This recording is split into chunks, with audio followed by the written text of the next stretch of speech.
Hello students, welcome my YouTube channel শিক্ষা সঙ্গম। আজ আমরা অনুপাত ও সহানুপাতের এই ম্যাথটি খুব সহজ পদ্ধতিতে অর্থাৎ সহজ ট্রিক্সের মাধ্যমে করব।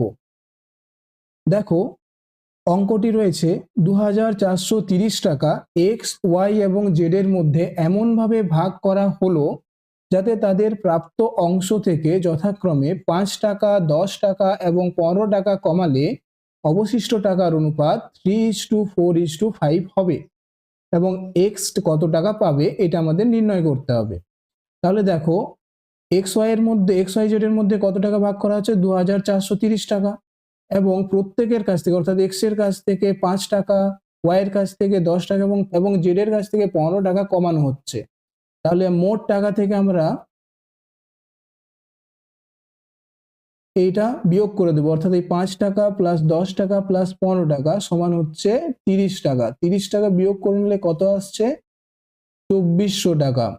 ঠিক আছে, তাহলে আমাদের কাছে আসছে 2400 টাকা। এই 2400 টাকা এক্স ওয়াই জেড কে জেড এর কাছে আর 3:4:5 অনুপাতে রয়েছে। তাহলে এখন এই 3:4:5 অনুপাতের টোটাল রেশিও কত হচ্ছে? 3 + 4 + 5 সমান 12 রেশিও। তাহলে এই 12 রেশিও সমান হচ্ছে 2400 টাকা। ঠিক আছে, তাহলে এক রেশিও বের করে নিতে হবে। এক রেশিও সমান কত হবে? 2400/12।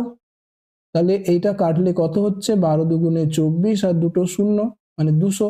তাহলে এক রেশিও যদি 200 টাকা হয়, তাহলে আমাকে চেয়েছে 3 রেশিও। 3 রেশিও কত হবে? 200 গুণ করতে হবে। এটা যেহেতু এক্স, এটা ওয়াই আর এটা জেড, তাহলে আমাকে এক্স এর মান চেয়েছে। এক্স কত টাকা হবে? তাহলে 3 রেশিওর সঙ্গে 200 গুণ করলে হবে আমার 600 টাকা।